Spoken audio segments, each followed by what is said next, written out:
Akadi. Nebugoku.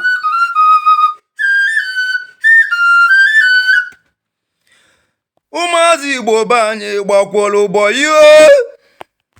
Umazi Igbo banye gbakwolu boyi o. Ibe na-ekwu okwu ya bụrụ Umazi Igbo banye na-agbazi boyi. Nke tonite ọchọbọ fonu wee mebe ya wuwe. Ibe anyị na-ekwu okwu ya ka unu marụ na boyi dị mma. Nwata tote na je bụ boyi ka ọ nataba. Maka na onye bụ eze luo ya. Afa m bụ Chief Ejike Richard Ufonna, Ifeabata Alor.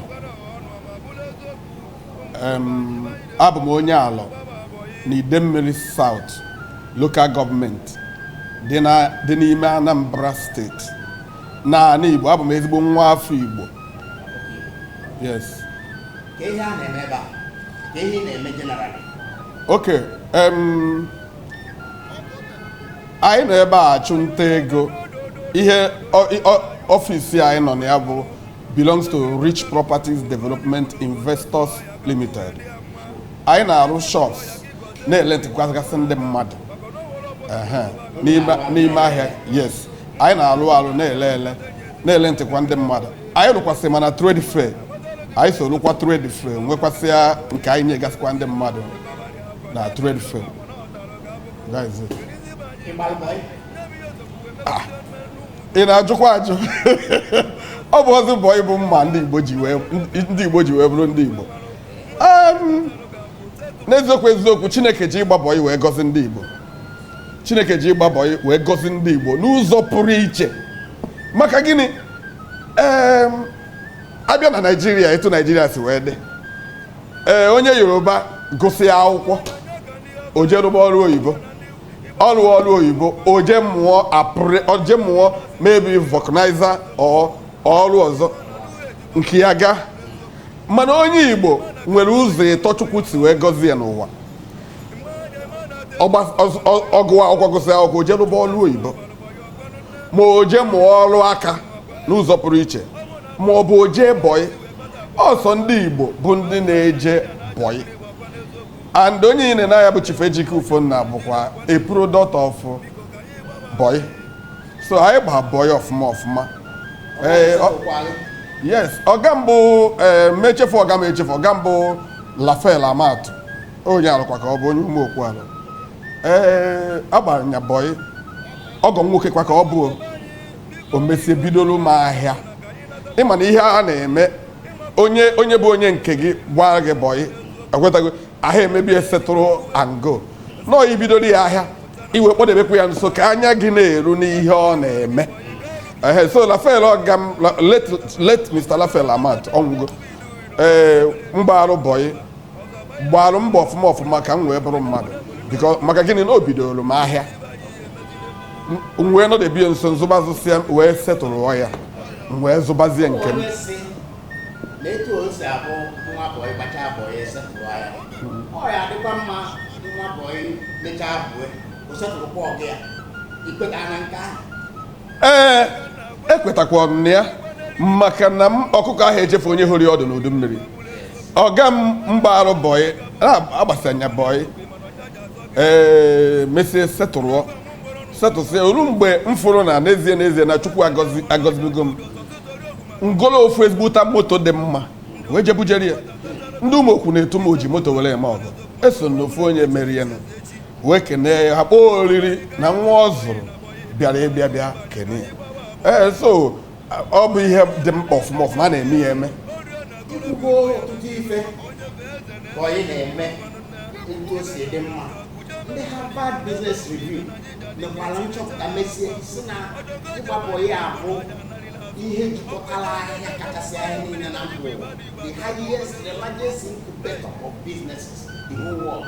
Bụrụkwa ya builduru more billionaires than any other institution in the world. Na-agwa ndị UN ka amara ka a ga-esi gba ndị Igbo n'aka ọma ka ndị Igbo kụzielu ụwa etu a ga-esi n'ife a because ọ dị a very powerful tool for empowerment. Mana nkịta ndị Igbo jika na-elebe ya anya. Kedu ihe na-eche maka ya?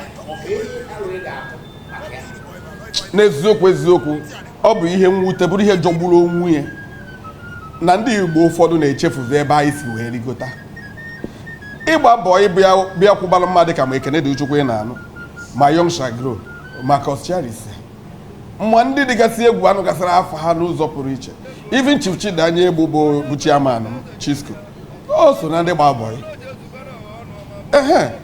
mana ndị be anyị bịaziere tata hapụ na-emezi na ha na-agụ akwụkwọ ọkwetago akwụkwọ ahụ a na-agụ agụsịa ya enwe ọrụ nwatakịrị nọkọta ọbata n'ụlọ ọbata ọ na ahụ 5 ahụ 10 n'iyi n'ihe ọbụla ọ na-agụ akwụkwọ ọgụsịa ọ ya enwe ọrụ mụnwa na onwe mgbe Ejike eme n'ezie mma agwa gị na mụnwa na onwe mere employer 7 graduates na under rich properties mana mụnwa agụ ọnụ abụọ m graduate in as much as na mmesiziere brush onwe m up ọfụma etu kwesịrị ekwesị mana na mbido ọ dịghị etu a because na maka gị na ya enwebụghị the opportunity ya nwe ego ana ya bụ akwụkwọ anwa ka ndị Igbo ji enebe anya maka gịnị na ndị Igbo jere na-ebu n'obi na onye sụrụ oyibo bịa bụ onye maara ihe anyị wee na-ana n'iyi wee na-echefu ebube Chineke kobelu ndị Igbo maka gịnị nọ na-abụ onye fee eze elu ya ịnọ n'ụgbọ ọga gị kwere ọga gị ugwu ị na-amarụ n'ihe ọga gị na-eme ị na-amanụ kọstọmas ọga gị ị na-afụ na etu ọga gị si ete nde kọstọmas ị na-amụrụ ebidozie gị nke gị ị nwee ike ịzọba onwe gị ọfụma ya bụ gịnị na ndị Igbo adịghị mma ịhapụ ịgba bọị maka na bọị anwa a na-eche na ọ bụ ihe ọjọọ na mbido mana emesịrị mata tata ije Enugu steeti 80% of ndị Enugu steeti na-emepe ọfụma bụ ndị gbara bọị na Anambra steeti eji nye anya isi iruo Abakaliki anyị n'ime ahịa ebe amachasịrị iruo Ebonyi steeti 75 or 80% of them nọ n'ime ahịa ebe a na-eme ọfụma gba bọị ọfụma na ndị aka ndị Anambra ha ruo ebe ha chawasa na-eme ọfụma etu a ka ọ dịkwa ndị Anambra gbakwa bọị maka gị na ọ bụ ihe dị mkpa bụrụ ihe mara ezigbo mma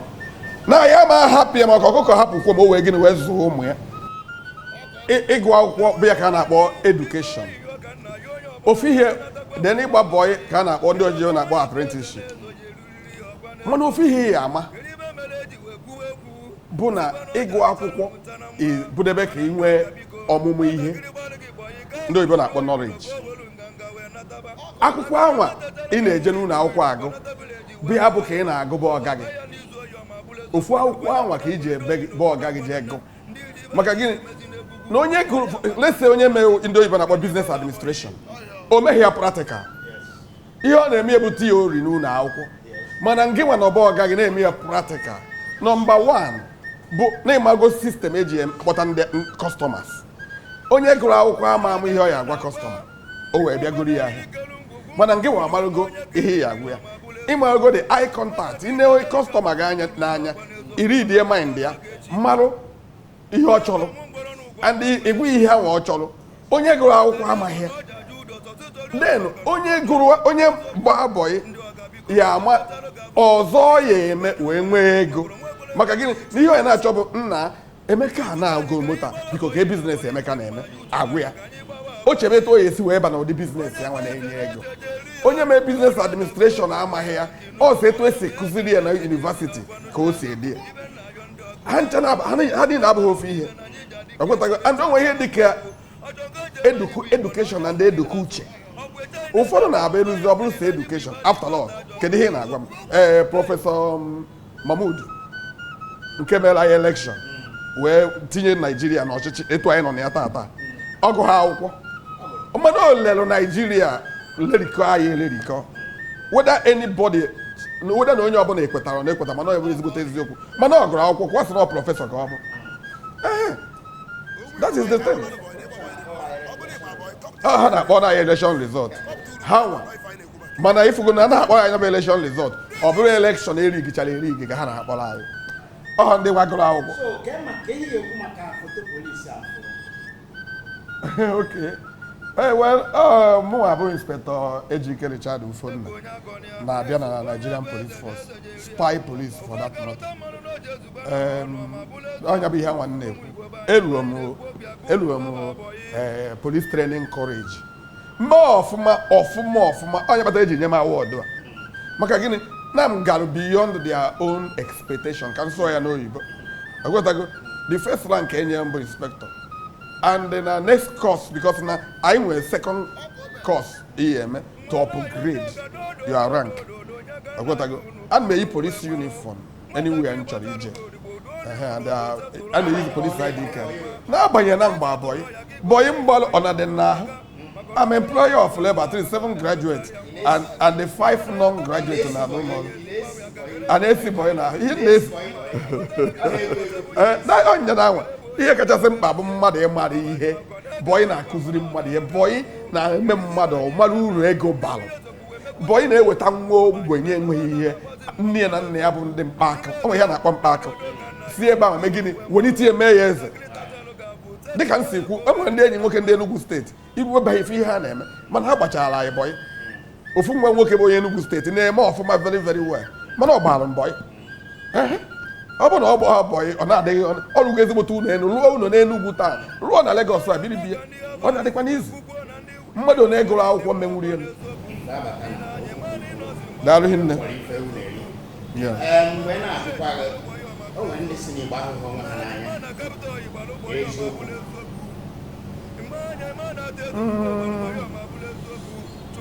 n'eziokwu ekwetaghọ m na Igbo afụghị onwe ha n'anya ihe dị n'ihe a na-eme ihe niile bụ na Igbo bụ onwe ihe ndị oyibo na-akpọ competitive people. Igbo chọrọ competition. Igbo achọghọ onye ha ya anọ n'okpuru ya nọrụ gaba maka dịka isi ikwu na ha akwụ na line were akpata ego maka gịnị onye Igbo ọbụla chọrọ ịga n'ihu onye Igbo ọbụla chọrọ kedu ihe onye anwa na-eme wee bụrụ mmadụ. For example, mgbe m na-azụ ahịa akwa before mbanye into real estate enwere ndị na-ebutere m akwa from Hong Kong ha na-ebutere m akwa mana bi nna m bụ onye Igbo onye ofu ụbọchị njụbụ onwe m ajụjụ ọ gịnị mere na m agha ejebe Hong Kong ga-anwa kedu ihe mere na m agha ejebe nya Hong Kong so na-eri uru awa ndị a na-ebutere m. I believe na competition. Mbido gịnị gbaa mbọ bido so yebe Hong Kong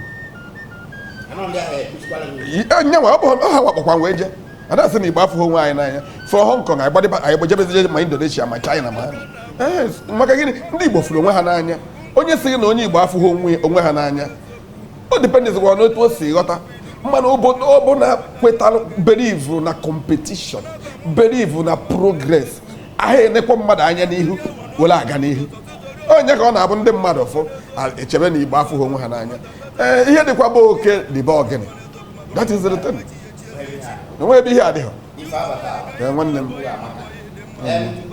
ọzọ m chọrọ ịjụ bụ ihe a na-akụrisi na real estate and alụele ime ebe anyị nọ bụ Lagos Island ọtụtụ mgbe a na-anụ na ọkụ na-agba na-anụ na na-akụ ya kedu ihe na-eche maka ihe na-ekwu maka ndụmọdụ ị ga-enye ndị Igbo gbasara ya n'ezie ka m gwa gị eziokwu n'uche nke m onye ọbụla bụ onye Igbo bụ ọkụkọ ọkwasị ụmụ ya tụrụ ji ha tụrụ mkpọrọgwụ they suppose na ọ na-eme investment na Lagos ọ na-eme na East akụluo unu all the very very important mana coming back to ihe na-ajụ ka m gwakwa gị eziokwu ọganihu na-ebukwa anya ọkụ ifuru ọganihu onye Igbo bụ nna ya ama na ọganihu na-ebu anya ọkụ and onye Igbo bụ na ya ama onweghị ihe ya eme ka ị na-aga n'ihu afọ gị na-aga n'ihu onye obodo ọzọ a na-akụsịrị gị akasị gị na-aga ma ọ bụghị ọ na-ezinụlọ bụ unu so onye Igbo ọbụla na-aga n'ihu ya ama na o nwere ndị achọghị ka ha gaa n'ihu. Onye Igbo batara obodo a bụ Lagos ka m were ya as an example wee were ọganihu wee na-aga n'ihu. Etu anyị bụ nylon bag ka anyị ji wee bịa bọyị na nke ọga anyị. A na ekwu ebe 1979 or 80s ọ bụghị ihe tata. A na-ebịa na-ekpochi mmiri ịbata ọkọta 85% or 95% ụlọ dị n'ọkọta tata bụ ndị Igbo lụrụ ha ncha niile. A na-achụzi ndị Yoruba na-achụ ha ị na ya eche ka gọọmenti ha na-achị ọchị na-enwe aṅụrị na-amaniri gị elu. Ọganihu na-etiri gị anya ọkụ, onye ọbụla ya amụ ya ma ya fọzie kechie ajị n'ume. Mana ofe ihe onye Igbo ọbụla ya ama, ana m ekwu na-ekwusi ike bụ o nwere ihe ndị Igbo na-asị unstoppable. Onye ọbụla bụ ndị Igbo, onye Igbo dị unstoppable. O nwekwa ihe ya stop onye Igbo ọbụla ịbụ ihe Chukwu kwuru ọ ya abụ. As far as na-ede nkwadobe n'ime mmụọ gị kee ajị n'ume. Mmadụ na ihe anyị ji wee bụrụ mmadụ bụ 3 pounds mgbe anyị nụsịrị agha. Onye tata ka esi wepụta ma Ekene dị Chukwu ma Young Shall Grow ma APC ha ma ndị dị iche iche kpatara ezigbo ego. Onye ka anyị ji wee bụrụ ihe anyị bụ tata. Onweghị onye nyere anyị iwe marụzie etu ọ dị tata ihe ya eme echi. So ihe ndị obodo a na-eme bụ ka a na ha eme ka ha kpabibe ndị Igbo ọnụ maka na ha believe na ịhapụkwa ha iji asụ ihe a Fero mere n'Ijipt. Agwọtago mana tupu anaghị amụ ihe na-eme na ụmụ Izrel amụọ na nwa. So tupu anaghị amụ ihe na-eme n'ala Igbo, ndị Igbo a na-aga na ị na-ekwude jegodo Hong Kong, jegodo China, jegodo Vietnam, jegodo Indonesia. Ịmụkwa na ikwuo African food n'ihe a ya asị gị bụ egusi, onugbu, ọha, nsala. Nọ ndị Igbo bụ African food n'ebe niile. And ndị China na-eji aka ha esi ya na China. Ike gwụdịkwa mgbe China m nọ na ya ma ofe egusi nje na ebe ọ na-esi nya na-esi sicha bute bịasị nọ na African food. Mana ihe ọ na-esi bụ ndị Igbo maka na ha amaghọ ndị ọzọ bụ ndị Igbo. Plane ọbụla feniri na Nigeria wee na-eje obodo oyibo 80% ndị nọ na ya bụ ndị Igbo. Ọ dị izi, ọ dịkwa n'izi, ada ama aka ọha abụọ aha ga-esibe. O nwere ihe mmadụ ji wee ka ibie, ọ na-abịa ihe kwuru ihe akwụdebie, mana o nwere ihe ji aka ibie. Ada efe ya n'aka. Ha na-eri ego politiks mbụ gọọmenti wee ka anyị na-ene, mana ine na-ugwu Awụsa tata ọkwụ na ha bụ ndị agụụ na-egbukarịcha. Inekwa nke obodo a ọkwa ha kọrọ ahụ ha kịta na-achagharịcha. Ọkwa ha si n'oge nke ha ruru ka anyị na-ene n'anya nụ. Mana ofe ihe anyị ma bụ na anyị kwụsie ike, anyị agha ama jijiji atọ. Ihe ọzọ bụ ụmụaka anyị aka gbogbo nnukwu mana ọ bịara ọ dị ka sọ ya na ịsa aka ụmụaka anyị n'ihi na ha sụziri Igbo n'ụlọ. Kedu ihe ọ dịrị ka ihe a ga-eme ya n'eziokwu ajụ ịjụrụ m bịara bụrụ ihe mwute n'etu ọnọdụ ndị Igbo dị, bụrụ ezigbote ihe mwute. Ebe ọbụla enye m agwa m kwuo okwu ọ bụrụ ọgbakọ ndị Igbo, ana m eti mkpu ihe anyị kwuru na-etisi ike. Maka gịnị? Iruo onye Indian ọsọnya na ọ na-emere ka 100 years na ụmụ niile ya na-asụ India. Ọ bụrụ ndị Arab ọsọnya nọrọ emere ka 100 years ọ ya na-asụ Arabic. Ọ bụrụ onye Yoruba dissenting, ọ bụrụ onye Hausa dissenting, ọ bụrụ onye Fulani dissenting. Mana ha bịazie n'ala Igbo, anyị hapụrụ ihe anyị ji bụrụ ndị. O nwere obodo ọbụla nwere ihe ha ji bụrụ ndị. Chukwu ahịa eme mistake. Ihe nne Chukwu mere o mere ya ọfụma. Ọnọdụ ka akwa ha na-eyi ma ọ bụ okpu mmemme ndị Igbo na-ekpu. Ụfọdụ eche na ọ bụ ihe ọjọọ na-achị ha ọchị. No, ọ bụ ụmụ ya n'ịgbaje ajụjụ ịjụrụ ọ bịara inye nsogbu na be m. Ụmụ bọyị niile nọ be m, ihe mgbe na-ekwu ya bụ ebe 15 years ago 18 years ago. Ụmụ bọyị nọgasị be m ma ndị ụmụ nwaanyị na-efichasị unu ha nche bụ ndị Igbo. Ebido ha onye pụta ọ na-asụ oyibo, ọ na-asụrụ ụmụ m oyibo. M wee tinye iwu na be m, mkpọọ onye be m nsị ya na bido tata gaba onye ọbụla sụrụ oyibo n'ụlọ ebe m kpọrọ ya ọza m mgbachi ịsụ oyibo n'ụlọ nsị ya unu pụọ n'ilo unu asụba oyibo, mana ịfụ na be ma na ama asụ oyibo. Ụmụ m wee si etu a wee charụ ụmụ m bido asụba Igbo ụmụ si etu achara ụmụ niile kịta na-asụ Igbo ma ndị obere ma anụ o nweghị ihe ịgwara ha n'Igbo ha amaghọ maka na mmadụ ịma oyibo a na-asụ bụ ya kpọrọ nya ihe ndị na-akpọ second slavery. Ọkpọtago oyibo wetara anyị oyibo a ka anyị na-asụ ya anyị che na ọ bụ ezigbo ihe. Onye Japan ya arụ ihe niile ọ ya arụ ma Sony ma Honda niile ọ ya arụ mana ọ na Japan ka ha na-asụ ya abịazi ya translate ya n'oyibo. Onye Korea the same thing.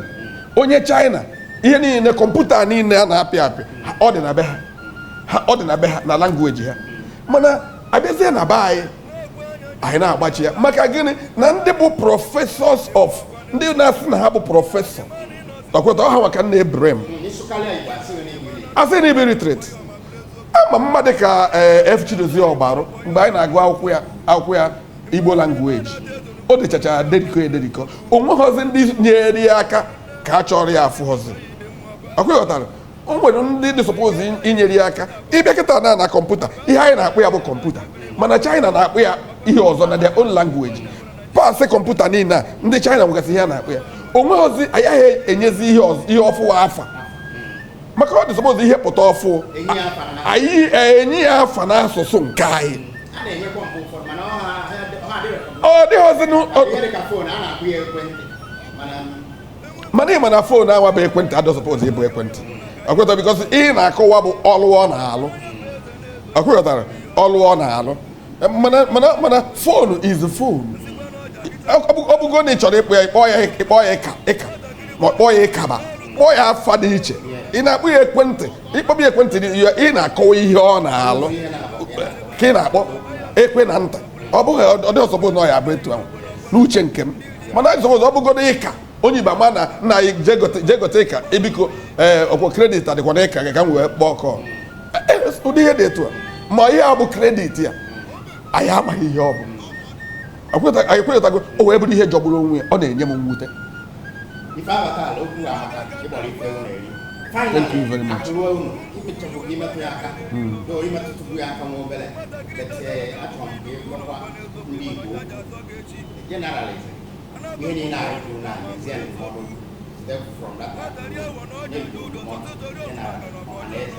Okay. Ọhaneze ndị Igbo ekene m unu ka m kenekwa unu ọzọ n'eziokwu ndụmọdụ mụnwa bụ Chief Ejike Ufonna Ifeabata Alor na-enye onye ọbụla bụ onye Igbo bụ na East, West, North and South home is the best. Onwekwa ihe eji wee tụnyere mmadụ iweta ihe wee jee dozie bie maka gịnị na akụrụ na amala onye kpaghara ya maka ọsọ chụgba mmadụ ebe ka ọ ya agbana. Oge a na-anụ agha gosiri anyị ihe na ụfọdụ ji ekwado dobesi akụ na ụba na Lagos kachasị na Port Harcourt ọ nachiri ha n'iyi mana ndị niile nwere n'ala Igbo nweghọ nke funahụrụ ha nwee na-asị ndị Igbo biko let us think home.